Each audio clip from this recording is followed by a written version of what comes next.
So Ben, you're our head of creative services here at 3Pipe, and funnily enough, we're here talking about creative. We are indeed. Creative's always been important, right? Good creative, but it seems to be more important than ever before right now. Why is that? Well, absolutely. I think you're seeing, with inflation and everything that's happening in the world, you're seeing media costs go up, and you're also seeing everything else go up. So creative fees are going up, usage rights are going up, props are going up, studios are going up. So it has a knock-on effect on everything. I think last year, media spend went up by 41%. This year, we're looking at closer to 8%. But what I think we're going to see is more traditional channels are going to become more expensive. So TV, for example, you're likely to see less people use it because it's more and more expensive. Whereas digital direct response channels are going to get more and more crowded as more people use them as cheaper alternatives. So ultimately what that means, there's going to be even more competition on these channels. More and more brands are going to be using it. More brands are going to be telling similar stories. So you're going to have to fight a lot more for people's attention. And ultimately, a lot of the time, you'll see that you only have 5 seconds, 3 seconds with an ad to grab someone's attention. So it's going to become more and more difficult, and the creative's really going to need to jump out in order to grab people's attention. And it can't be as simple as like we need to do less creative but do it better, because we still need really lots and lots of creative because the burn rates are so high on the social channels, right? So. Exactly. Yeah, I think to that point, a big thing we'll see, and I think is really important for brands to consider, is A/B testing and flexibility.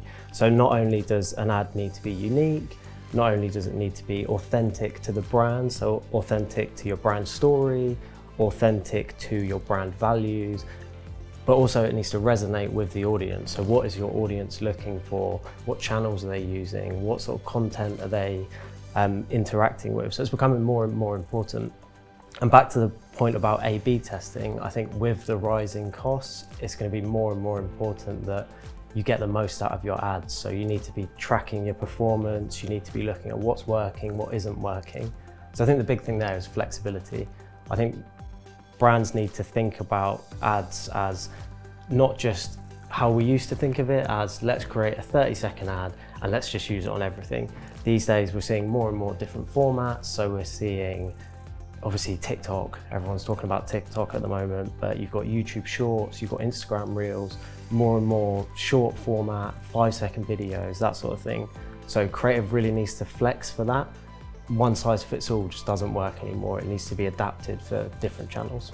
So if I ask you what makes good creative, the answer is it's less about subjectivity these days, right? It's more about the data and what that's telling you. Definitely. It's good or not. Definitely. I mean, subjectivity is always going to be there, of course, but I think more and more what is important is exactly that, the data, the A/B testing. I think when brands coming up with campaigns, obviously there's messaging, which is important. It needs to align to your brand guidelines, your brand values. But what is more important is seeing what's working and actually being reactive. So planning for that reactivity. So when you're shooting, don't just shoot around one script, maybe shoot around 2, shoot around different messages and also different types of content.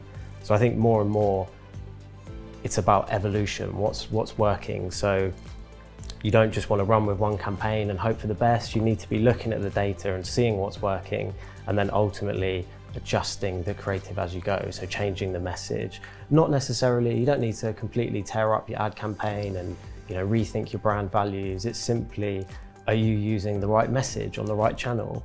Are you using the right format? Should you be using a shorter format? If actually the shorter format's not working as well, should you be trying longer formats?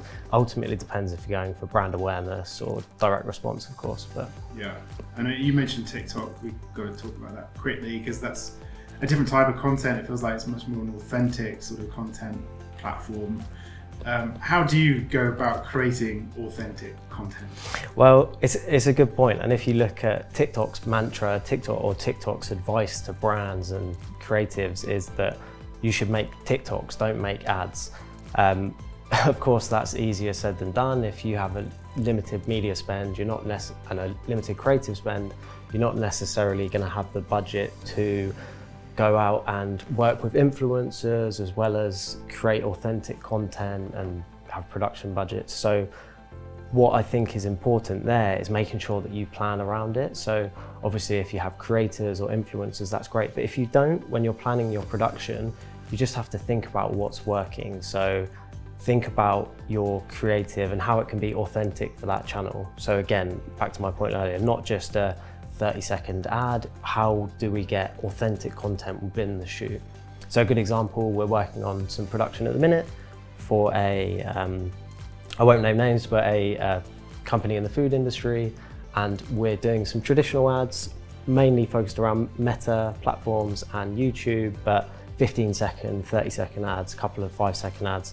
But what we're also looking to do is get shorter content as well that can work on TikTok longer term. So not as high production values, it doesn't need to be super polished, it just needs to be in the right sort of format that people are interacting with. So, you know, in this case, recipes or quick tips and things like that, rather than necessarily a really nicely shot zoom in on the product and things like that. So if you're going to invest in creative, just think more holistically across the channels and drive as much return on investment, or make that investment work harder than ever before, I guess. Exactly, yeah. I think that's where it's key. And also, planning all this stuff in advance doesn't necessarily mean higher costs, because if you plan in advance and you plan for content you're going to potentially need down the line for other channels that you may be not using in your current media plan, then ultimately you're going to save longer term, because to add, you know, a few hours on a shoot is going to be a lot cheaper than it is to have to reshoot that content down the line when you realise you've only got enough content for your 30-second ad, and actually when you're trying to really stretch it you don't have enough. So yeah, really important. And when we think about ongoing trends, is it too simple to say oh, it's all video and it's all shorter? Yeah, I mean, we are seeing that. I would say, again, TikTok, obviously, we won't talk about TikTok, but like I said earlier, YouTube Shorts, they're becoming more popular, Instagram Reels, this sort of thing. We're also seeing different channels that are growing, channels that audiences are becoming more and more important to brands, particularly younger audiences. So platforms like Twitch has 140 million or so active monthly users, Discord, places like this. They're always changing. And the way that brands can use these is often adding ads within that. So you're seeing sponsored content and things like that. But yeah, it's more and more changing. And I would say it is more leaning towards shorter content, but that doesn't mean there's not a place for longer formats. So for example, on your own website, or once people are already engaged, I think if you want direct response and you want someone to click quickly or to get brand awareness, then you need to be able to do it in 5 seconds or so. But that doesn't mean there's not a place for, you know, storytelling and longer bits of content. Brilliant. Thanks, Ben. That's really an informative Pleasure. discussion. It's been great to speak.